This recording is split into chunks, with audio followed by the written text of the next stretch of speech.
Muy buenas tardes, queridos amigos. Bienvenidos a Vladimir a la Una.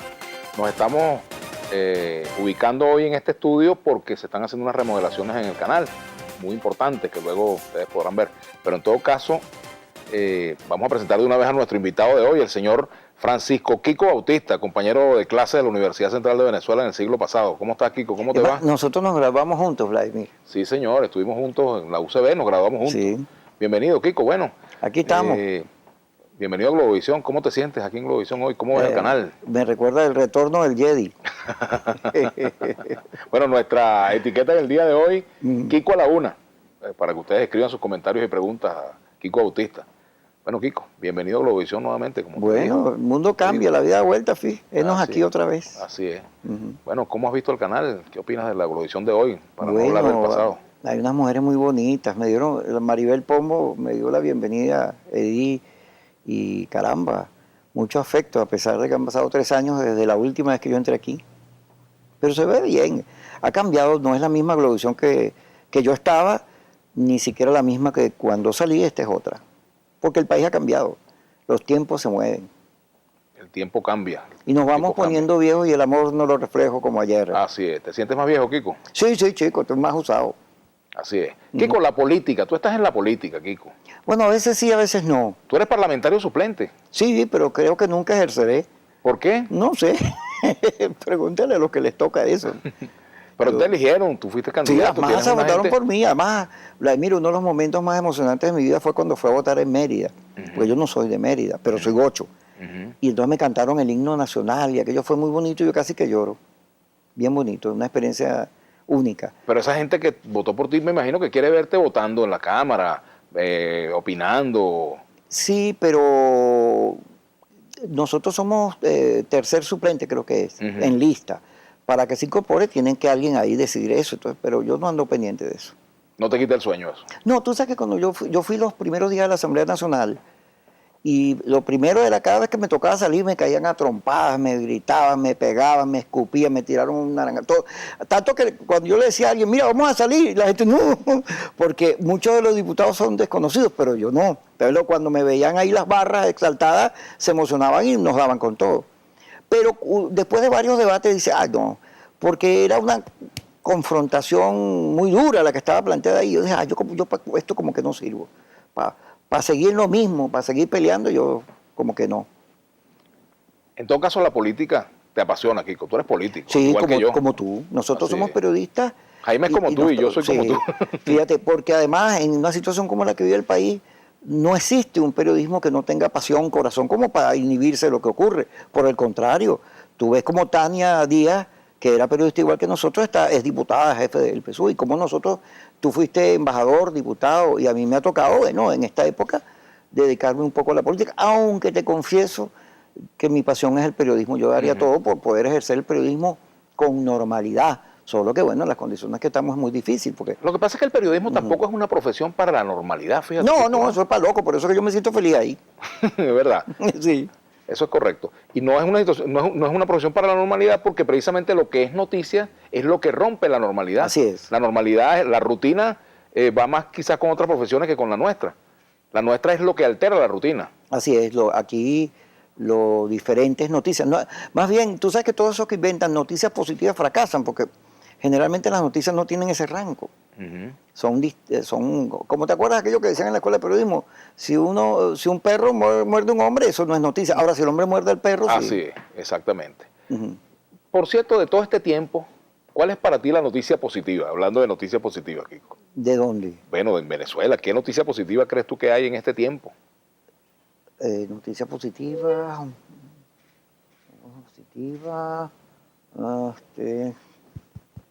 Bueno, Magallanes le ha ido muy bien en las campañas. Esa es una noticia negativa para mí. Yo soy muy feliz con el Magallanes. ¿Quién te hace más feliz, el Magallanes o la MUD? El Magallanes, obviamente. ¿Por qué? ¿La MUD se poncha mucho? La MUD no solo es una necesidad. La MUD condujo a la oposición a la victoria el 6 de diciembre.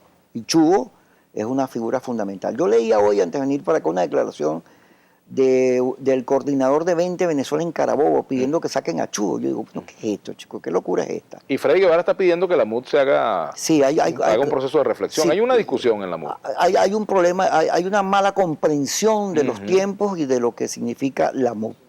Yo creo que hay gente que está perdiendo la chaveta. Creo que la radicalización que el país sigue viviendo, yo creo que la confrontación, ese estilo que marcó el país y que lo impuso Chávez, se ha apoderado de sectores de la oposición que no ven ni entienden lo que Venezuela está pidiendo hoy. Mira lo que te dicen aquí en un Twitter, Kiko. ¿Qué me aquí dicen? leemos los Twitters. Fíjate, por ejemplo, Luis Pérez dice por aquí, te vi en un video vuelto loco insultando a María Corina. ¿Qué te pasó? ¿Se te salió tu corazón chavista? Dice Luis Pérez. Bueno, tú sabes que yo he hecho una reflexión sobre ese video, es un éxito. Estoy aquí creo que Sí. por eso. En parte por eso. Y me ha entrevistado mucha gente y todo, porque ese video es un éxito. Y es, como yo estoy en las redes, he ido comprendiendo las redes.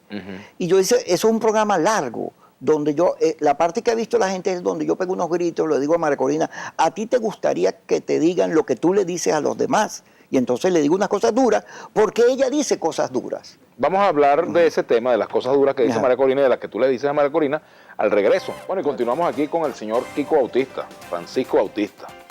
Kiko, dígame. Tú me hablabas de las cosas duras que te dijo María Corina y de las cosas duras que tú también le dijiste, ¿no? Fíjate, Carlos Torrealba, que participa en el Foro Democrático, escribió un artículo que yo me lo voy a permitir fusilar.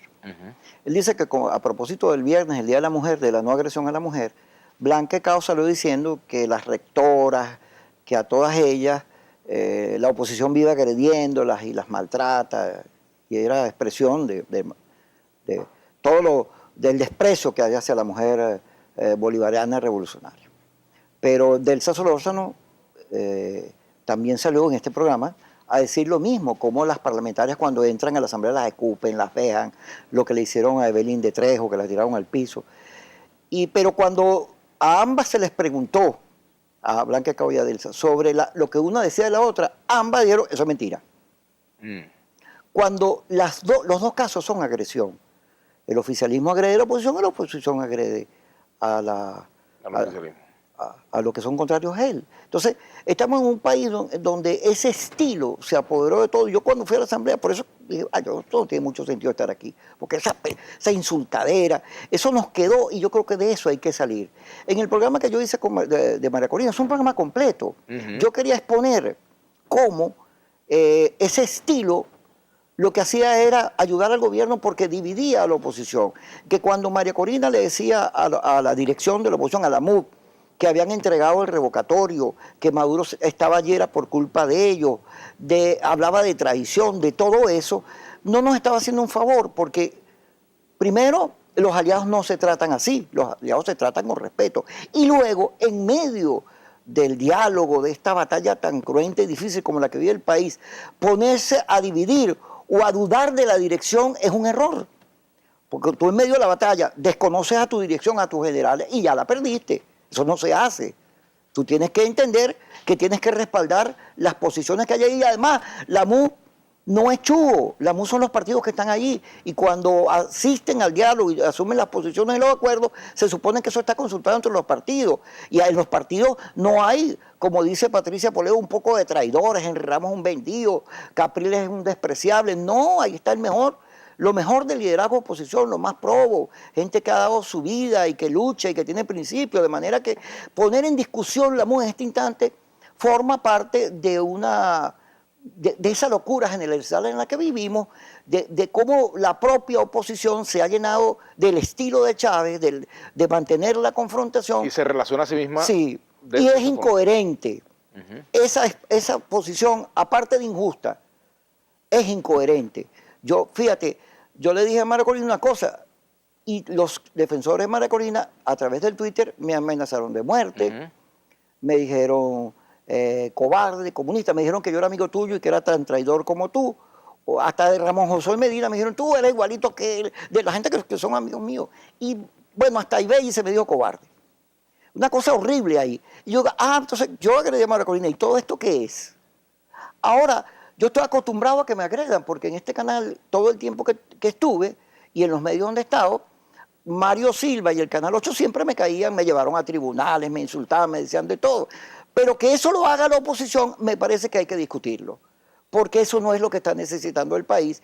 Y eso nos obliga a reflexionar sobre la confrontación y estos extremos que son los que están enloqueciendo al país. Ahora, fíjate, también hay un debate sobre el tema de la diversidad, Kiko. ¿Cómo hacer para que en un movimiento se respete la diversidad y a la vez se acate una línea cuando se asume? Por ejemplo, si la política es ir al diálogo, bueno, esa es la política que acordaron todos, ¿verdad? Y eso no niega el derecho que tiene alguien de criticar, pero está el conflicto entre la diversidad y seguir la línea. ¿Cómo se resuelve eso? Que eso es muy típico incluso hasta de la izquierda, un debate viejo de la izquierda, ¿no? Fíjate, yo he venido diciendo que la mayor diferencia entre el gobierno y la oposición no está en que el gobierno dice tener la Fuerza Armada, los colectivos, las armas, y en eso se sustenta, en la utilización del Estado, de los tribunales, del CNE para imponerse, para mantenerse. Ahí no está la mayor diferencia con la oposición. La mayor diferencia es que el gobierno es una dirección única, coherente. Como dice Diosdado, cada día son menos, pero funcionan, tienen una misma política y luego tienen un diseño estratégico que les permite por lo menos haberse llevado el revocatorio de a poquito y haberlo hecho sin mayores complicaciones. Porque al final de cuentas Chávez introdujo la estrategia militar en nuestra política, en el mundo civil, y eso es una ventaja que ellos tienen. Tú no puedes pelear con el gobierno si no tienes una visión estratégica, si no tienes escenario, si no discutes y tienes una planificación. ¿Qué es lo que pasa con la oposición? No solo no tiene estrategia, no solo no tiene escenario, sino que además, oye, no respeta el concepto fundamental de la unidad, se agrede ella misma, es su peor enemigo. En vez de convertir la unidad en una fortaleza, dice, como el mismo Diosdado lo dice, se convierte en una debilidad y eso no puede ser, eso hay que corregirlo. Nosotros tenemos que vernos bien, con respeto. No puede ser que vayamos a la batalla, al escenario complicado que vive el país con posiciones tan distintas, porque lo que está pasando es que no hay plan, no es que no hay estrategia, es que hay candidatos presidenciales, muchos candidatos presidenciales y cada uno tiene un diseño. En la oposición. Y cada uno tiene un diseño, entonces están pendientes. Hay una competencia a ver quién complace más al público radical.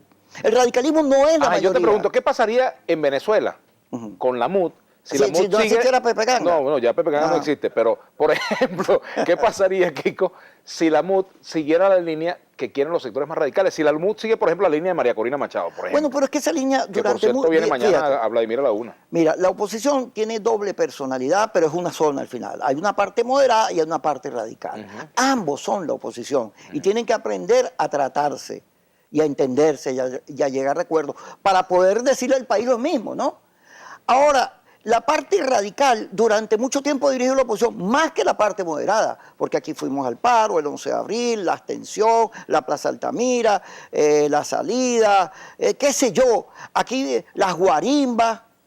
Aquí ha habido una conducción radical del proceso que en muchos casos, no en todos, condujo fue a atornillar a Chávez, a afianzar al oficialismo en el poder.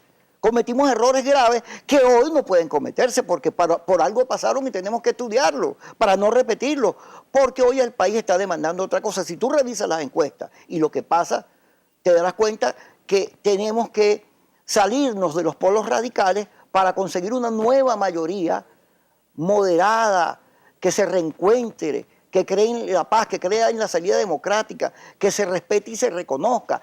Ese es el discurso que hizo la oposición durante la campaña de Capriles y que nos ha permitido avanzar, no el discurso de la confrontación, porque ese es de Chávez, ese no es nuestro. El nuestro es de tolerancia, de amor, de respeto, de diálogo. Kiko, ¿sigue siendo caprilista? No me lo responda ahorita. A la pausa, en la pausa, después de la pausa. Kiko, tú sigues sin usar medias, ¿vale? Así es. ¿Ah? Sí, eso desde que tenía como 12 años. Ese es un resultado del hipismo. Porque yo soy comeflor y pacífico democrático porque en mi época de joven me gustó y me atrajo el hipismo. Yo siempre entre el Che Guevara y John Lennon escogía a John Lennon. A pesar de que no lo entendía porque tú no hablas inglés, pero no importa. No, pero el Chacha la Paz y toda la cosa que yo decía, él la traducía, le ponía en letrica, Vladimir. Mira, volviendo a nuestra realidad, ¿sigue siendo caprilista o ya no? Fíjate, Enrique, a mi juicio, es un héroe de toda esta fuerza que hoy la oposición tiene. Sus dos campañas son un ejemplo no solo de esfuerzo, sino de comunicación muy importante. Y él es un gran personaje. Yo tengo un cariño enorme. Pero Enrique se salió de su discurso. Y está montado en un discurso que no le pertenece a él, es más de Leopoldo, de otra gente, no el suyo. El suyo fue un discurso de reconciliación, de progreso, de unidad nacional, de encuentro.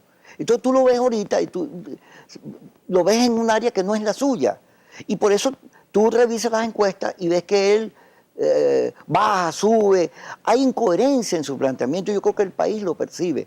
Porque el Enrique que aspiramos es el Enrique que puede ser presidente, un venezolano que nos una a todos, que más que un agitador, sea un estadista, un hombre de solución. ¿Tiene la oposición un estadista hoy? Sí, vale. Por sí ejemplo. lo que pasa es que el problema de la oposición es que el radicalismo, que en las redes, que es muy importante para la oposición, porque ha sido su medio más frente a los cierres o a las cosas complicadas que los medios son hoy, las redes le han permitido comunicarse con el país, ¿entiendes? Entonces en las redes hay unos laboratorios, hay una gente que se dedica, que es muy fuerte, que te caen y te caen encima, y entonces pareciera que son mayoría y no lo es. Entonces se le empieza a tener temor a expresarse. A un Nuevo Tiempo, fíjate, Nuevo Tiempo, a Manuel Rosales lo sacan de la cárcel, lo mandan para su casa, está preso. Y entonces Evelyn como que firma una cosa ahí que sin querer queriendo, a lo mejor pensando en su marido. Ella dice que no firmó nada, no lo sé. Lo cierto es que a Nuevo Tiempo le tiraron más de 70.000 Twitter dirigiéndolo, acusándolo de traidores. Muchos venían del gobierno, pero una gran parte venía de la oposición. Eso en medio de la instalación del diálogo, de la muerte del revocatorio, de todo eso. La propia oposición mutilándose a sí misma con uno de los valores más importantes, con un partido que es base y eje de la unidad. Eso es suicida, eso no debe hacerse. Hablando de las redes, fíjate lo que dice @BolívarDivisa, dice aquí en las redes, dice aquí en Twitter. Dice, el diálogo ya lo rechaza el 80% de la población. ¿Usted está en ese 80% o el 20% restante? Eso no es verdad. Eso es un buen punto. El diálogo tiene mayoría, tiene 72% en la mayoría de las encuestas. ¿Qué ocurre? Que se ha creado una falsa expectativa en torno al diálogo y entonces como no da resultados todo el mundo empieza a caerle encima. Pero es que el diálogo no es para discutir eso que mucha gente ha puesto en agenda, ponte. Eso de que o discutimos la salida de Maduro, nos vamos de la mesa, o discutimos toda esta cantidad de problemas el día tal, porque hasta fecha le ponen, o nos vamos. Eso no es para eso, el diálogo no es. Tú te imaginas sentarse con el gobierno y decir, mira, renuncia, entrégame a Maduro que se vaya. Eso no va a ser posible. Pero fíjate lo que dice Oliver, por aquí dice, le puedes preguntar a Kiko Alauna qué es lo que el pueblo venezolano pide ahorita, legitimar a quienes hundieron a Venezuela. No. Ese no es el problema.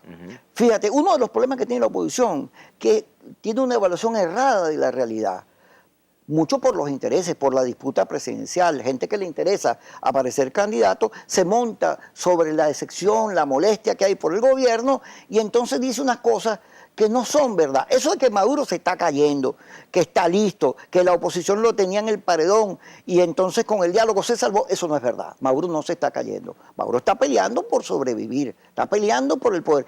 No resuelven ni tapan un hueco, Vladimir. Son incapaces de darle solución al problema del dólar. El dólar anda a disparar y no han dicho nada. Por el contrario, el dólar y más bien baja. ¿Qué es eso? No está reconociendo que el país está en uno de sus peores momentos, en una crisis. ¿Tú te imaginas enero cuando regresemos después de Navidad y resulta que no hay nada porque no hay cómo reponer los productos porque el dólar se fue para el carrizo? Yo me imagino febrero en una gran convulsión porque el dólar como va nos hace a todos pobres, no le llegas a la inflación. Mira, por aquí hay mensajes en el Twitter, por ejemplo, te dice Paco Arancibe, te dice, 18 días después del diálogo no hay elecciones, canal humanitario ni libertad de presos políticos, ¿sirvió de algo? Es que el diálogo, fíjate, no es un escenario para darle solución a toda esa cantidad de problemas que hoy son parte de la agenda política. La oposición tiene que salir a la calle, protestar, acompañar a la gente. Cuando se habla de la calle es la gente. Tenemos que acompañar al pueblo en sus peticiones por agua, por luz, por comida. Vladimir, en el país hay gente comiendo de la basura. A mí eso me indigna, me produce horror. ¿Y cómo es que ese no es el tema del discurso político? La enorme pobreza, el desespero que hay porque no nos alcanza el sueldo, porque no tenemos cómo comer. Ese debería ser el eje del discurso. Entonces, nosotros andamos metidos en una cosa de que se vaya el gobierno, en la bendita confrontación, y no nos damos cuenta que el diálogo no es para afincar las diferencias, sino para ver dónde coincidimos. Yo pongo un ejemplo que me lo contaba Pablo Medina, y permíteme decirlo, que era que cuando la guerra del Vietnam, el diálogo, cuando se instaló la Comisión de Diálogo en París, Kissinger alquiló unos pisos de un hotel. En cambio, los vietnamitas pusieron a los hijos en las escuelas y compraron casas porque sabían que era largo. El diálogo es un proceso, ahí lo ves en Colombia. No es una cosa de un día para otro, es un espacio para ver dónde te encuentras. Vuelvo al caso de Vietnam. Kissinger se sentó en la mesa y le dijo, bueno, sáquenme los presos, entréguenme la broma, ríndanse. Oye, Kiko, te voy a decir algo. Dígame. Yo estaba preguntando a ti por un estadista en la MUD, pero veo que el estadista eres tú, Así chico. es. ¿Ah? Mira, y Caramba. termino el cuento. Entonces, los jefes vietnamitas le dijeron a Kissinger, mira, no vas a ganar en la mesa la guerra. Eso no lo vas a hacer. Y si es por diferencia, le cayeron encima. Vamos a buscar dónde estamos de acuerdo. De eso se trata el diálogo. ¿Dónde está el gobierno de acuerdo en la oposición? ¿Y qué se puede hacer para mejorar la situación que vive el país, tanto política como en las relaciones? Porque nosotros nos desconocemos unos a otros y eso es lo que hay que superar. Bueno, por aquí también hay otro mensaje en el Twitter. Te lo leo y vamos a la pausa, vamos a leerlo. Okay. Y Leopoldo López, ¿qué significa para usted? Te pregunta Jenny. Ese sacrificio merece diálogo hasta 2019, el tiempo pasa y no perdona. Bueno, yo a Leopoldo lo quiero mucho. Es más, yo fui candidato a Voluntad Popular, allí estuve en Voluntad Popular. Me identifico, quiero mucho a Voluntad Popular. Recorrí el país al lado de ellos, es un partido hermoso que cada vez que lo persiguen y lo agreden, a mí me duele. Manifiesto mi solidaridad completa con Voluntad Popular. Ahora, creo que el deber de Voluntad Popular es sacar a Leopoldo de la cárcel. ¿Crees que deben estar sentados en la mesa? ¿Ah? ¿Crees que deben ir a la mesa? Deben sentarse en la mesa. Vamos claro a hacer una pausa, Kiko, y vamos a hablar un poco de la muerte de Fidel Castro, las implicaciones y la reflexión que este hecho puede traer para la izquierda, porque tú eres un tipo de izquierda. Ya no tanto, Vladimir, soy más un equilibrado, un hombre del centro. Así es. Kiko, hablemos un poco de Fidel Castro, su muerte. Ha habido muchos mensajes de todo tipo, reacciones, mucha pasión en torno a la muerte de Fidel Castro, sus detractores y sus seguidores, ¿no? Bueno, Fidel es un personaje de la historia, bueno, como 60 años. Ahí, en estos días leí una lista de los presidentes americanos que habían muerto en el ejercicio del poder de Fidel, y un montón. Y es un personaje o querido o odiado. Hay unas colas enormes para despedirlo allá en Cuba, pero en Miami celebraron. Bueno, porque también dijeron, o celebraron porque recordaron la gente que perdió la vida, sus experiencias, lo difícil que fue la revolución, lo cerrada. Yo tengo la apreciación de que Fidel, y es una conclusión que tengo que ver con esto de los radicales, yo creo que los radicales, al final, como no son rápidos, aceleran las cosas, pero terminan siendo, ellos mismos terminan confiscando sus propias consignas y sus sueños. A la Revolución Francesa le vino la guillotina, a la Revolución Rusa, Stalin. De manera que Latinoamérica... ¿A la Revolución Bolivariana? Maduro.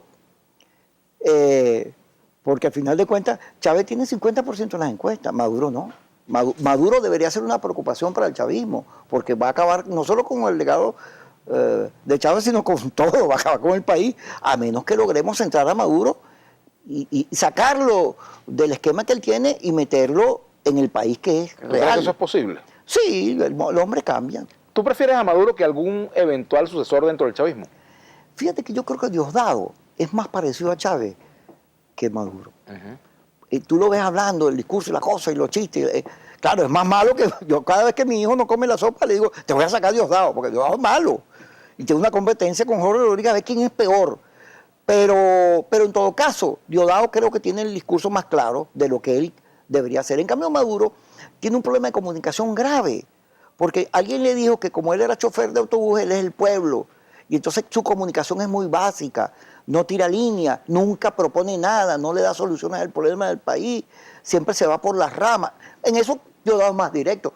Diosdado con José Vicente habla de la estrategia, de lo que ellos piensan. Y yo no estoy queriendo dividirlos ni nada, sino creo que Maduro tiene que jugar a lo que él es, porque Maduro es un buen político. Por eso lo puso Chávez ahí. Solo que no se puede quedar nada más que en el juego de la política, tiene que darle solución a los problemas del país.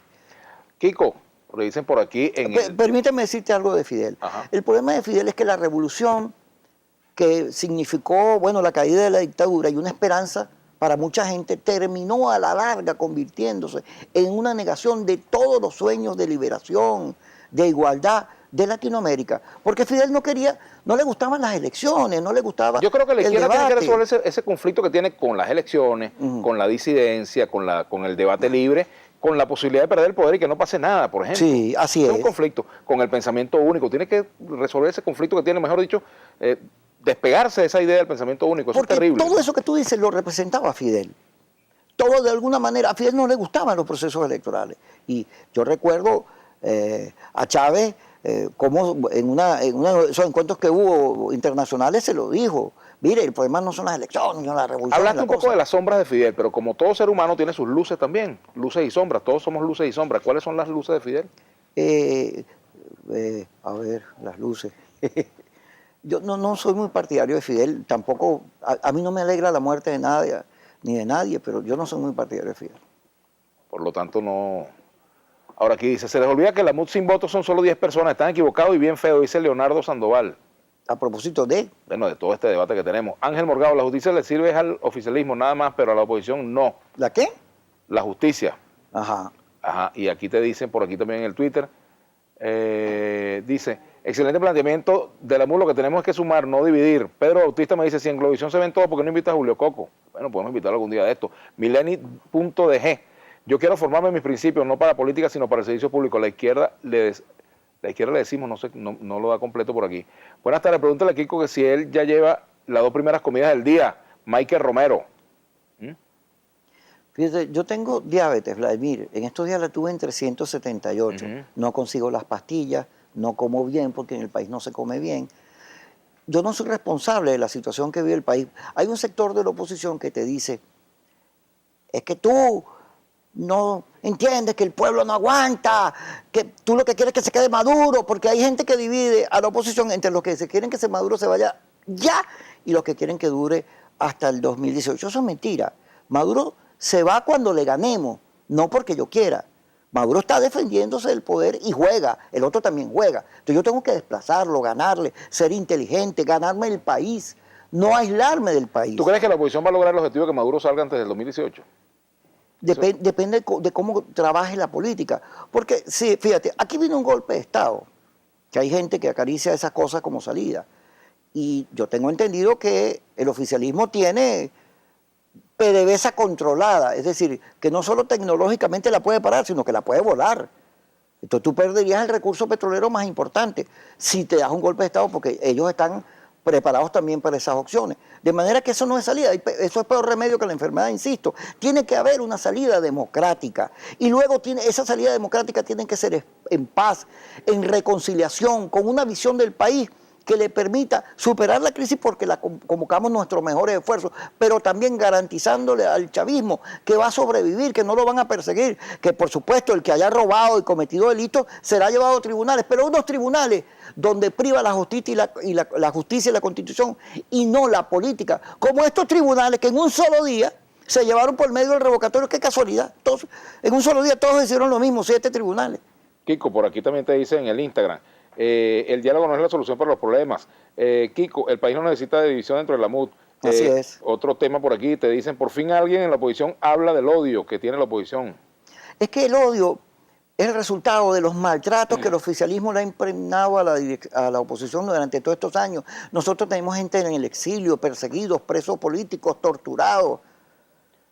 Una enorme intolerancia. Y entonces hay gente que, caramba, eso lo ha afectado. Luego este país en el que vivimos hoy, donde la gente come de la basura, eso duele mucho, se nos han ido hermanos, familias. Estamos llenos de odio, de rabia, de escepticismo, de desesperanza, y eso tiene que ser superado con un discurso incluyente, de reencuentro, de reconocimiento, de tolerancia y de paz. Caramba, Kiko, bueno, se nos ha acabado el tiempo, pero antes de irte, 2 cositas. La primera, mañana viene María Corina Machado. ¿Qué le preguntarías tú a María Corina?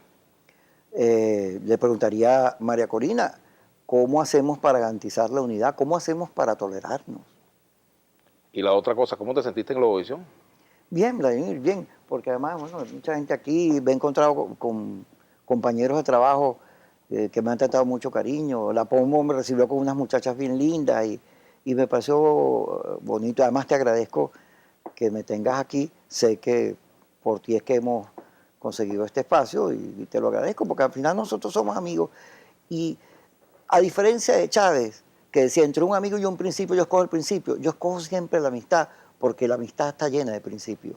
Te agradezco mucho, Kiko, que hayas venido al programa. ¿Cómo no, Vladimir? Gracias.